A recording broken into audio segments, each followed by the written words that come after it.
James, in the spirit of circa 2003 magazines, you're really jacked, so tell us what you eat for breakfast so that we can also be really jacked.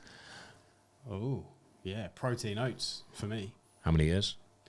Oh, literally since probably... Birth? Yeah, exactly, yeah. Fresh out the oven. Yeah. No, I would say probably since, I could say 2006, 2007, I reckon, pretty much I'm daily. 2012, you've made me look a right mug. Oh, well, yeah, I agree. Okay, there we go. We have the same breakfast. Why am I not as jacked as you, James? Well, everyone, that's what today's podcast is about. So let's talk about exactly that. James, we're going to talk about training for hypertrophy and your background in it with yourself and Tom. We're then going to talk about nutrition, especially within the setting of a person that is looking to build muscle whilst also develop their cardiovascular capabilities in a discipline of their choice. Ergo, hypertraining. So I personally think that hypertrophy and endurance rather than speed training is one of the more challenging combinations because you're really trying to create a stimulus that requires recovery to maximize that stimulus. So that's where training programming becomes important. That's where less is more becomes important. That's where consolidating stresses becomes important. But nailing your nutrition is obviously essential to that, as it would be were you not factoring in endurance training as well. So, James, you built muscle and strength before you really ramped into endurance training, but obviously maintaining what you've got and actually building more along the way has been something you focused on. So let's start from a programming point of view. What do you think the principal considerations are when it comes to hypertrophy and endurance training concurrently? So I would say from a concurrent point of view, it's making sure, you already mentioned about consolidating your stresses. So making sure that you don't have too much conflicting stuff going on at once. So if we look at like how people would typically program themselves if they're a hybrid athlete, so they would take like their strength training program, they would then take, let's just say running program for argument's sake, combine it together, and usually it would involve something along the lines of strength training, quite often be like full body, so 3 sessions a week, let's say for example, full body session, so your legs are getting taxed. Then on Tuesday you'll be running some intervals, then on Wednesday you're back to full body training legs again. On Thursday you're back to doing some more running, maybe a tempo run for example. Friday more legs, Saturday long run. If you've even made it that far, like you could just feel absolutely bollocksed and you would never quite get your maximum potential out of any of those sessions due to the way they're ordered. So I would say that is consideration number one. What would probably be better would be to split maybe into something like a lower, an upper and a full body session. You can kickstart the week with your lower session. If you have the luxury of time, you can maybe do your lower body session with some intervals perhaps on the same day. You've then got Tuesday to recover. And then basically you can already see how you've pushed some similarly designed stress into one part of the week to leave the rest of the week to recover or focus on something completely separate. Yep. So I'd say that'd be consideration number one. Cool. Then I would then say probably the most important principle for hypertrophy would be to generate enough tension on the target muscle. So if you are, say, doing biceps, you would, or like looking to try and stimulate your biceps, you would be doing things like rows, bicep curls, cable bicep curls to make sure that you're challenging the muscle in a bunch of different manners. So for example, cable curls, you'd be stressing the muscle at its most lengthened part. That would be a big consideration. And then making sure that aside from just exercise selection, you're also thinking like, right, how close to failure am I going? So contrary to popular belief, you don't have to push all of your sets to failure. You can stop with just a few reps in the tank, and that would still generate sufficient tension. As long as the intensity and volume is kind of respected, yeah, which I think is where I think coming from a strength background really helps, because or implementing some top-end strength work into your training really helps, because it gives you an understanding of percentages, what an RPE 9 should feel like, what an RPE 8 should feel like. And I think the same applies with running. I mean, we were talking earlier about tempo and sub-threshold and threshold reps shouldn't feel that hard relatively speaking, if you train for a best effort mile, because a best effort mile training, you are on the track, dry heaving and phoning your mum. Whereas in a marathon prep, essentially the difficulty largely comes in the commitment, the timing, the consistency, the cumulative fatigue. And if you don't have that real perception of RPE 10, then your perception of it might be a little bit way off, which means that you're undercooking your intensity relative to what it should be, which I know, Tom, you're very passionate about with hypertrophy, which is you need to train hard to stimulate muscle growth, but then you need to layer on nutrition on top of that. And I think when it comes to fat loss, a lot of the work in the gym is done to maintain the muscle that you've got, and then the hard work is outside of the gym. But when it comes to actually building muscle, nutrition needs to be adapted. And obviously there's a lot of information out there on how to do that without training for a 5K or triathlon or whatever it may be alongside it. But when it comes to doing both of those things, what do you think are the easiest traps for people to fall into to get it wrong? I think the biggest conversation area that I have with people is getting them to understand the energy cost that is required and the time domain that is required to build muscle. Like, it is a very energy, sapping cost for your body to rebuild something that's been microscopically torn down and grow back bigger. If you look at good progress, in inverted commas, with fat loss, you might be able to drop, in a healthy way, 1% of your body weight per week. So that might be in a 4-week period, you can drop 4% of your body mass. From a gaining muscle or gaining lean mass, particularly if you want to try and gain lean mass and not gain fat mass alongside it, if you can gain 1% of lean muscle tissue in a month, you're doing well.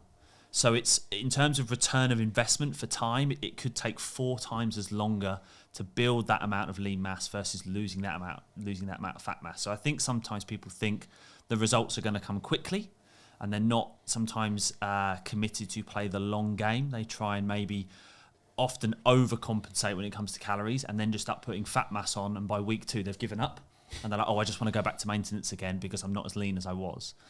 So I think it's gaining an understanding of, look, this is going to probably, if you want to challenge yourself and change yourself, you've probably got to give your body the raw materials to grow. You're more than likely, not in all cases, but more than likely going to need an energy surplus. So I think gaining an awareness and an understanding of, okay, well, what does that look like? So tracking your food for more than a couple of days, I talk about 10 days to 2 weeks would be ideal, because then you've got a couple of weekends in there, you've got a bit of training structure. And also as well, maybe getting that measured. Like, I'm talking here about lean mass and fat mass, and I'm not just talking about a number on a scale. Like, there's more and more accessibility now to getting some form of body composition scan done. And the main thing there as well is that you aren't reliant on a singular metric, which means it's easier to measure progress on a week-by-week basis, whereas when you're, in my experience especially, James, it'd be interesting to hear your take on this, is when you're building for aesthetic or bodybuilding style purposes, you're essentially building the week by week, day by day is almost indiscernible unless you've got other things that you can measure. And if you're looking at yourself in the mirror, you're on the scales every morning, the differences are so minor, you don't actually get to celebrate or experience or have any perspective on the progress that you have made. Whereas if you work into a fat-free mass index, or you're working to a lean mass composition or something like that, then you can obviously make your peace with it and go, okay, I've thought that I was staying where I am, but based on this data versus the last time I did it, actually, there's a tangible increase in progress by 6%, 7%, and that's held steady. Okay, cool. I feel good. I'm going to keep going here. Because you're right. Essentially, if you can after 4 weeks, then you actually haven't committed long enough to know how you respond to this style of training, how you need to adjust to move things forwards. And James, whenever you've been more body composition focused, have you struggled with the sustainability of it because it's difficult to measure? Yeah, I think so. And I think another good way of getting around it is just to be quite process driven in your approach. So if you are getting the requisite work done in the week, you're pushing close enough to failure, you are eating, as Tom said, in a calorie surplus, you kind of almost can't not be gaining muscle to some degree. So having that trust in the process and that focus on that, rather than saying the scales haven't shifted or whatever, the chances are that over time that is all going to work itself out. So I think, yeah, it's very important to be like that, because if you think, as Tom said, it's a very slow process for gaining muscle, it can be almost impossible to actually tell, like just by looking at yourself in the mirror or doing whatever else. So yeah, having that trust in the process and maybe taking a bit of a longer term view of it as well, rather than like from one day to the next, like, oh shit, my weight went up by like 2 pounds this week, so therefore I have to cut back my calories straight away. If you're too reactive on that outcome, it's only going to scupper you for long term. Yeah. We were talking about it in the gym earlier. I'd be interested to hear your guys' take. I believe that hypertrophy and endurance training is more difficult to balance than strength and endurance training. James, agree or disagree? Yeah, I think like there's certainly some conflict going on there. So hypertrophy training typically does make you quite sore. Not always, but it can do. So that can obviously impact how you're then going to perform subsequently in your endurance work. The two of them are also typically quite like, again, not always, but it can be, traditionally speaking, quite volume dominant as well. So lots of sets in the gym, lots of mileage on the road, bike in the pool or whatever. So again, you can have a bit of conflict going on there. So yeah, I would probably agree with you, to be fair. Tom? Yeah, I would agree with the energy expenditure, looking at it in terms of typically, if we probably looked at the data, harder with strength training in the gym per se, but we'd probably still be able to look at wearable data, heart rate data, effort, volume of that session. The energy expenditure of a lots of 3 sets of 8 to 12, etc., versus doing a double and resting for 5 minutes and another double. Yeah. The overall energy expenditure is probably going to be higher. So again, to be in that surplus, if you're burning more calories day to day when trying to build muscle, and then you're adding on your endurance training on top of it, that's just going to keep pushing that surplus higher and higher. So typically I still see people often just underestimate how much they think they need to consume. And maybe more male stereotypes as well are maybe afraid to eat a bit more sometimes because they worry that they're not going to be as super lean as they are currently. But if you're eating more food day to day, if you're eating more carbohydrate, you probably are going to retain a little bit more water weight. You probably are going to feel a pound or two heavier on the scales. But again, you're trying to elicit change in your body. If you always do what you've always done, you'll always get what you've always got. That's a very succinct way of putting it. Yeah, I think we could use that for. I'm going to steal that actually. No credits. If we cut Tom saying that, and then I'll say it, and then you sound very intelligent. Thank you. I think there's a systemic versus localized fatigue play as well, whereby systemic fatigue is elicited more with strength training, whereas localized fatigue is elicited more with hypertrophy training. And I think that means that the perception of progress and the manipulation that causes in terms of trackable week-to-week, session-by-session data. Let's look at a triathlon setting. We haven't yet released a hypertrophy and triathlon plan because I don't yet feel that we've exactly cracked a quote-unquote generalized approach to be able to elicit progress in both. We're still working on it, and it's hopefully coming very soon. I know a lot of you are wanting it, but we haven't got there yet because I just don't yet feel that we've managed in a sort of training plan setting to nail that difficult balance without essentially having to say that people are training twice a day, 7 days a week, which isn't feasible for most people and isn't feasible for most of our athletes. So it's something that we want to work with.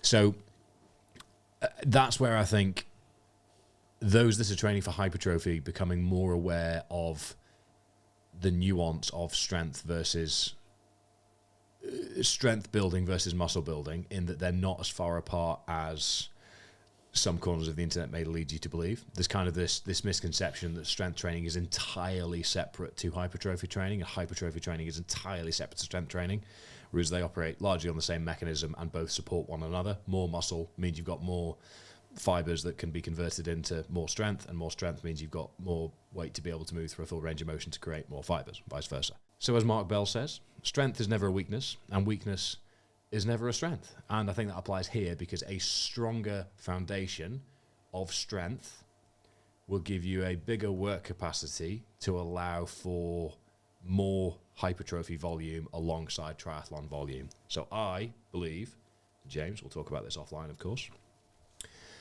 that for us to nail a hypertrophy and triathlon training plan that we can sort of apply in somewhat generalized terms and obviously help our athletes understand where they can adjust things up or down depending on their experience, is that should come from a decent strength foundation rather than a purely hypertrophy foundation, because I think it gives an additional layer of work capacity that will allow the volume to be manageable rather than systemic fatigue getting too high and the work sort of falling flat on its face, because it's a difficult balance to get right. It's a big time commitment, big challenge, and hypertrophy's hard. It's hard whatever you're doing, but it's simple. Doesn't mean it's easy by any means, because I've just said it's hard. That should have been obvious, but it is simple. I think a lot of this is, in terms of getting a quicker 5K is hard, but in theory, in many ways, it is quite simple. And your experience of building muscle alongside increased endurance volume. So your focus over the past, I guess, 3-4 years has been ultras, marathons and half marathons, really, as a sort of, there's been a couple of 5 and 10Ks, but they've never been the A races, have they? So which have you found has impacted your performance in the gym the most? Probably the marathon and the ultras. Like, it's do you know what, a big part of it is just time spent. So obviously you have a finite amount of resources. Let's say one of those resources is time. If you need to devote, I don't know, let's say 8 hours a week of running when you're peaking for like an ultra, and you've only got 10 hours a week total to train, you've obviously only got 2 hours left in the gym. So that's 2 hours where that might not quite be enough to maximise your hypertrophy outcomes. So therefore, and again, and this is a bit of a reframe that I'd really encourage people to consider, in those weeks where you're peaking and you've had to scale back your lifting volume, that is a short-term compromise for a long-term gain, whereby whilst in those 2 to 3 to 4 weeks you're maybe not building muscle, by not abandoning your strength training with intensity and focus and clarity within an intelligently designed training program, you are not therefore just chucking the baby out with the bathwater, so to speak, of course, and going backwards. Yeah.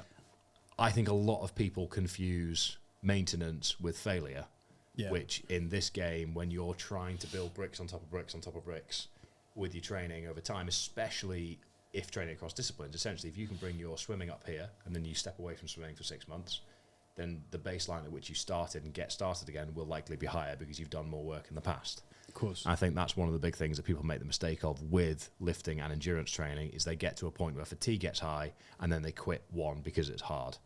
And that's the exact opposite of what you should be doing, because that's going to send you backwards in one of the disciplines that you've chosen and committed time to trying to hold on to or improve.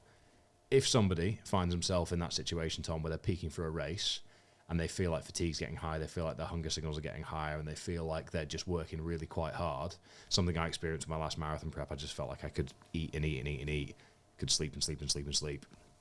How would you encourage people to consider their nutrition once they're not just managing nutrition for muscle growth, but they're managing nutrition for peaking for an event as well? I think you said it. I think sleep's massive. And am I allowed to swear? You are. Great. But like, I see a lot of people come to me and they say, oh, you know, I'm struggling with this, I'm failing with that. And I'm like, that's great. But if your sleep is shit, then it's like getting on a treadmill and putting the incline on 5%. Like, everything's going to be multiplied and be harder, whether we're just looking at the mechanics and what's required in terms of building or maintaining muscle. Like, sleep is like the anabolic multiplier, basically, is how I describe it. From a recovery point of view and a regenerative point of view, like, that's where your body, you know, recharges. Yeah. And if you're not focusing on getting good quality sleep, and look, as a new dad, it'd be really lazy of me to tell other people, oh, just sleep more. But I think you have to have something that encourages you to go to bed on time, to stay asleep, looking at your sleep environment, etc. I think that's always a big pillar when I have conversations with our athletes. Is I don't talk about recovery, I just talk about sleep. It's interesting that you've prefaced sleep prior to even considering the nutrition beyond that, which is that it is the foundation for a lot of things. And not because if your sleep's poor, you'll be more hungry. Well, I was going to ask you on that. Essentially, you're a new dad now. I know the biggest contributing factor to me not being able to stick exactly to what I eat pretty similarly day to day. The thing that knocks me is travel and tiredness. Yeah. Tiredness, I mean, Jamie and I are perpetually hungry. It's difficult for me to drop, genuinely difficult for me to, even if I stop training, to drop below 90 kilos because I'm just starving all the time. And there'll be some bodybuilder going, oh, you're not working hard enough, bro. And he's spooning mince into his mouth, which isn't a world that I want to exist in. I like spooning multiple forkfuls of beef mince into my mouth rather than just one with some white rice, but I digress. I am always hungry, and I can control that within a performance nutrition setting with structures and planning that we've discussed at length on the podcast before and in videos. However, tiredness, sleep deprivation will start to just send me a bit all over the place in terms of how I approach nutrition. And whenever I've been on restricted calories to try and get a bit leaner, and training volumes increasing, or the demand and fatigue from training volumes increasing, I've got travel, I've got this, I've got that, it becomes very, very difficult for me to feel like I'm fueling for performance, as well as not just having to spend all my time thinking about food. So, as a new dad, trying to balance not just overeating all the time, because you're trying to improve your half marathon time, get a bit stronger and get in good shape at the moment. What are you doing differently to manage that sleep deprivation and the challenges around being quite hypertrophy training focused? Again, you're right. Like we talk about it a lot in terms of taking ownership. One is like owning it and like being okay with it. It's like psychologically, like knowing when you're in peak weeks, things are going to feel tough. They're going to feel hard. And I think not comparing to other people, everybody will have a different level of like maximal recoverable volume, like how much you can tolerate. Just because a program says X, like this is why like having coaches, having people you can reach out to within the Omnia community, etc., is you don't always have to do what's on the paper. Like say that minimum effective dose of those two strength training sessions, the minimum effective dose of your nutrition should always be, right, well, what systems and habits can I put in place that make sure that, right, I get up in the morning, I've got my hydration and my fuel set out so I can get my training session done. So that always puts me in a good place psychologically. I've boxed that kind of, eat the big frog, isn't it, at the start of the day. It's then looking at how quickly can I make breakfast, smoothie, eggs on toast, like go-to options that tick those boxes that give me energy and nutrients. And I just feel like if you start in a positive way in your day, it's like a catalyst for the rest of the decisions. If I lay in, sack off my training, eat a bit of a rush breakfast, I'm getting to my desk, suddenly it's like you're up against it. Just doing simple things, I think, can have a real knock-on effect to make sure that then, let's say, it doesn't affect the bigger picture. And also being okay with, let's say, sometimes going in the gym and doing a 45-minute session rather than an hour. If your running session says 4 sets and you just do 3 sets, like sometimes coming away feeling like you've got another gear, I've learned is far more important than binning myself for the sake of it, that then writes off the rest of your training week. Because that's the bigger picture, isn't it? You want to be, consistently good, not inconsistently perfect, I would say. Yeah, 100%. I think the least conflicting popular distance at the moment with hypertrophy is probably a mile to a 5K, because the overall volume demand is not as high, which does not increase the energy demand, and therefore that sort of rabid hunger that can come from higher volume running. The intensity is high, but if you are sensibly managing your programming around your weight training, then you should be able to elicit enough of a stimulus to build muscle whilst also improving your 5K time, with a few caveats. Number one being that you aren't already a sort of very good 5K time trialer. If you're a 75 kilo runner that's ran 60 minutes and you're looking to run 15 minutes, but you also want to gain 10 kilos, then you're sort of knocking on the door of your potential already, so therefore gaining on that without going all in on that. It's kind of, where are you on the bell curve of progress for you as an individual? And same again with lifting. Is essentially how much time have you spent dedicated to building muscle versus not doing that up until this point? Because if you're new to it, you'll actually respond quite quickly. If you're 10, 12, 15 years deep, then it's going to be more difficult to build that tissue. But in theory, if you've not abandoned strength training whilst building endurance disciplines along the way, you should have held on to most of it if you've programmed sensibly. If you haven't, then you know where we are. So we'll do a little quick fire round and go through, we'll do 2 each. If you could give simple tips for people that are looking to manage hypertrophy and endurance training. So how to build muscle as a hybrid athlete. We'll do 6 tips, 2 each. I'll go first. Number 1, I think, would be to do away with soreness as a metric for success. Trust the programming and trust the process rather than using DOMs as a metric for success, because frequency, volume, intensity are all important components of building muscle.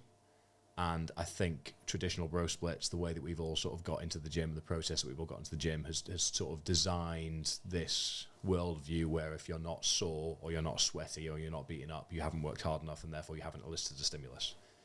However, if you go from doing a bro split to a few, like let's say 4 full body sessions a week where you spread the load per session, you're not going to be sore in each body part, which will allow you to focus a bit more on your endurance training away from that. So that's number 1. Tom. Gaining an understanding and implementation of the role of carbohydrates and protein. I think when people think about gaining muscle, they suddenly make this big shift to think everything they've got to eat has got to be protein. Whereas actually we know there's a very diminishing return going over kind of 2 grams of protein per kilogram of body weight. So the literature shows it's 1.6 to 2 grams. I like 2. One, it's a nice round number. If you're 80 kilograms, it's 160 grams of protein. And I think also it can minimize a bit of the interference effect that can come with your endurance training. So more protein doesn't equal more gains, basically. And what I see people commonly do is then not eat enough carbohydrate. So they're going into sessions underfueled, struggling, not hitting the reps, not gaining that progressive overload when it comes to lifting weights to elicit that muscle building response, and equally not refueling correctly afterwards. We know carbohydrates are protein sparing. We want to replenish the muscle glycogen that we have depleted a little bit. And also it's going to help shuttle nutrients in our post-workout meal into our body and support recovery too. So often, let's say it's a little bit more kind of traditional bro-ness with their nutrition, but it's looking at, let's say, bringing protein in line with what's required, and then actually not being afraid of still fueling your training, eating enough carbohydrate to support that performance and adaptation. Cool. James? I think it plays into what you were saying earlier about finding a minimum effective dose. So we know that hypertrophy is somewhat volume dependent, so you need to do sufficient volume, but you don't need to jump in with the super high volumes to start. So what I like to get people to do is start out looking at their different muscle groups: biceps, triceps, back, chest, shoulders, quads, hamstrings, calves, let's say, if we break it down simply. Yeah, Not really. What are they? Yeah. Never heard of it. But if you say, like, right, 6 to 10 total sets spread across the week per body part is a really, really great place for people to start, especially if they're kind of like novice to intermediate.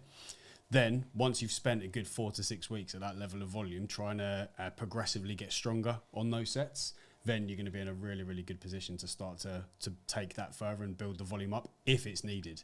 If you don't need it, what the hell would you want to do more? And I think, again, maybe going off like a little bit of a tangent here, but it gets people to focus a little bit more on like bringing up their floor rather than just constantly focusing on the ceiling the whole time. People are always looking to maximize, to optimize, but instead actually being consistent with a very sensible minimum output is incredibly powerful, I think. It's a good place to be. I think hypertrophy and bodybuilding are often viewed as synonymous. Like conflated. Yeah. When in reality, bodybuilding is, I guess, the measurement process of the application of hypertrophy, but hypertrophy in and of itself is just the act of building muscle. So for anyone that's wanting to engage in hypertrophy, try to disconnect that from the act of bodybuilding unless you are looking to be on stage. But if you're looking to be on stage, you'll be aware that bodybuilding is by nature sort of phasic, whereby you have to engage in a process of building before you engage in a process of stripping the fat, so to speak. And I think what a lot of the internet is trying to present the image of at the moment is that you can be really high performing across a variety of endurance disciplines and really jacked at all times, which I don't believe to be the case, because we will have to manipulate our body for the demands at play. That's not to say that you can't make progress concurrently in 2 conflicting disciplines, absolutely not, but that you have to prioritize. And I think with hypertrophy, that's where prioritization becomes very important. Is something that I think a lot of people lose sight of, is they think that they can just lift a lot during the week and run a little or do a little bit of that, and that will equal the desired response, when in reality I think it's a case of, again, as with all things, being intentional with your goals. So the tip is have measurable goals that you're working towards so that you can know when to bookend the phases of your training, because you cannot just exponentially get bigger and bigger and heavier whilst trying to get faster and faster, because there will be a diminishing returns point where you cross that threshold. So understanding that, setting clear and measurable goals. Is it the 50 kilo dumbbells for a set of 8? That's where you measure things. Do you measure it by strength? Do you measure it by body weight? Do you measure it by in-body scans? Do you measure it by body fat percentage? Whatever's most important to the individual. I think set clear hypertrophy focused goals at the start of your training prep in line with what you would do for your running, triathlon, whatever it may be, goals. And don't just be arbitrary that I am currently bodybuilding, because that's vague and doesn't give you any way of measuring when you've done what you need to do and when you might need to be a little bit more specific with training for something else. Tom. I'm going to be the boring nutritionist and talk about food quality. Okay. But it's, again, a common fault is that where people are increasing their calorie target, they just think they can eat what they like. And I would still advocate for, if you've got more calories to play with, there's an argument for me that your food quality should and could go up. You've got more calories, more variety. You can have, higher fat protein options. You can have the full fat Greek yogurt. You can have more nuts and seeds. You can, focus on getting enough fruit and veg, rather than when you've had to maybe previously, if you've been in a deficit, be mindful of everything you're eating and drinking. What I don't want people to do is just, I'm going to smash a croissant. I'm going to hit up 2 burgers from McDonald's 3 times a week because I can just hit my calories. Whereas we know food that is sadly more ultra processed is going to create more omega-6, more omega-9, more pro-inflammatories that can slow down recovery and adaptation. So it's like you're taking one step forward by putting yourself into a surplus and doing the right things and training hard, but you could be taking one step back or slowing down that process by your body not fully recovering. It's inflamed, you're sore, you're aching, etc. So there's always an argument for me, and I was always bang the drum for food quality. I'm not saying nothing's off limits, but again, because you've got the scope of more calories, I think it's a great opportunity to have more variety, have things that you might have previously missed out on, and gets you away from that, I think, slightly warped or disordered style of eating in terms of cutting and bulking. Mm-hmm. Like I say, we're just trying to increase lean muscle tissue. We've got more calories to play with. Let's get good bang for our buck calories from that extra allowance. James, last one. I would say, and I've already touched upon it once, but not taking all your sets to failure. People think taking a set to failure is synonymous with that being more effective at gaining muscle, but probably not the case. A, the literature doesn't support it, and B, just purely from a practical perspective, say you're doing 4 sets of 8 to 15 and you take that very first set to absolute muscular failure, you are screwed for the last 3 sets. Your performance is going to be compromised. You're probably not going to get the... Well, you might still get sufficient volume, but you're perhaps not kind of going close to a more optimized volume, or you've just wasted the opportunity to get some more higher volumes out of the subsequent sets. So I would say leave 2, 3, sometimes even 4 reps in the tank, depending on where you are in your training cycle. And then maybe if you absolutely have to go to failure and you've got to scratch that itch, do it in your last set rather than early doors. Is there a tempo that you think is best for that style of training? No, I would say so super slow tempos have been associated in the literature with worse hypertrophy outcomes, but just to kind of ensure that you're getting the most out of all the different phases of a rep, so the concentric and the eccentric, usually a explosive but controlled concentric is best, and a controlled eccentric. So it doesn't have to be crazy, you don't have to set up a metronome to do it, but make sure that you've got kind of control of the weight as you lower it, and then you should be fine. Fantastic. And I think I'm going to just throw in one last thing to ruffle some feathers, which is evidence-based training and joint angle considerations and the absolute optimization 1%er protocol that seems to be doing the rounds on the internet is only for people that have been massively enhanced for many years and are trying to squeeze out the final little bit of hypertrophy that they can get because they need to be super optimal. For the vast majority of people, ourselves included, most of the athletes that we work with included, I would suggest that getting down the Redditor rabbit hole of evidence-based optimization, that time would be better spent just doing some fucking reps. Maybe that's an unpopular opinion, but I think training hard through tried and tested movements with a controlled tempo, through a full range of motion, consistently, and making decisions that support your goals that are clearly defined for a sustained period of time will get you a lot closer to where you want to get to than arguing with David _137914 _ evidence-based on Reddit. The end. That's how you build muscle as a hybrid athlete. There we are.